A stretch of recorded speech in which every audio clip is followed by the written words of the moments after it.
बहुत समय पहले की बात है। मगध राज्य के पास एक छोटा सा गांव था।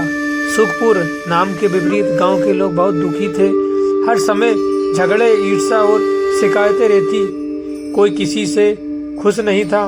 उसी गांव में एक युवक रहता था, अर्जुन मेहनती था, ईमानदार था, लेकिन बहुत क्रोधित था। छोटी छोटी बातों पर उसका गुस्सा फूट पड़ता। लोग कहते हैं अर्जुन अच्छा इंसान है, पर उसका गुस्सा ही उसका सबसे बड़ा दुश्मन। एक दिन अर्जुन का गुस्सा इतना बढ़ गया कि उसने अपने ही सबसे अच्छे मित्र से संबंध तोड़ लिए। उस रात वह सो नहीं पाया। अगली सुबह अर्जुन वन पहुंचा। बुद्ध पीपल के वृक्ष के नीचे ध्यान में बैठे थे। उनके चेहरे पर गहरी शांति थी। अर्जुन ने प्रणाम किया और बोला, भगवान, मैं बहुत परेशान हूँ। मेरा गुस्सा मेरी जिंदगी बर्बाद कर रहा है। मैं क्या करूँ? बुद्ध ने आंखें खोली और मुस्कुराकर पूछा, अगर कोई तुम्हें एक जलता हुआ अंगारा दे और कहे इसे पकड़ो तो क्या करोगे? अर्जुन बोला, उसे तुरंत फेंक दूंगा, वरना हाथ जल जाएगा। बुद्ध शांत स्वर में बोले, गुस्सा वही जलता हुआ अंगारा है। फर्क सिर्फ इतना है कि तुम उसे दूसरों के लिए नहीं, अपने लिए पकड़ते रहते हो। अर्जुन चुप हो गया।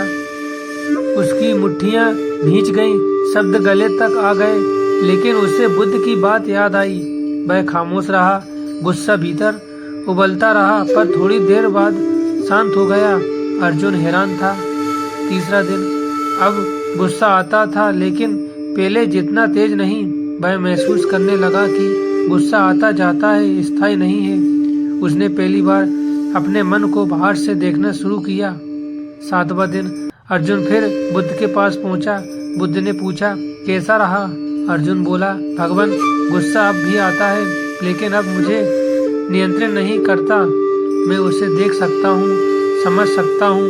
बुद्ध मुस्कुराए और बोले, यही जागरूकता है। जब तुम किसी भावना को समझ लेते हो, वह तुम्हारी मालिक नहीं रहती। असली परीक्षा। कुछ दिनों बाद वही मित्र जिसने अर्जुन का झगड़ा हुआ था उसके सामने आया और कटु शब्द बोले। पूरा गांव देख रहा था। सबको लगा अब झगड़ा होगा, लेकिन अर्जुन ने गहरी सांस ली और शांत स्वर में बोला, शायद तुम सही हो। अगर मेरी किसी बात से तुम्हें दुख पहुंचा तो मुझे खेद है। मित्र की आंखें भर आई। उसका गुस्सा पिघल गया। वहां जीत हुई थी, लेकिन बिना लड़ाई के। बुद्ध का अंतिम संदेश। बुद्ध ने बाद में अर्जुन से कहा, दुनिया को जीतना आसान है, लेकिन खुद को जीतना सबसे बड़ी विजय है। जो चुप रहकर अपने मन को सुन लेता है, वही सच में जागृत होता है। कहानी का संदेश। गुस्सा बाहर नहीं, अंदर जलाता है। खामोशी कमजोरी नहीं, सबसे बड़ी ताकत है। जो खुद पर जीत पा ले, उसे दुनिया हरा नहीं सकती।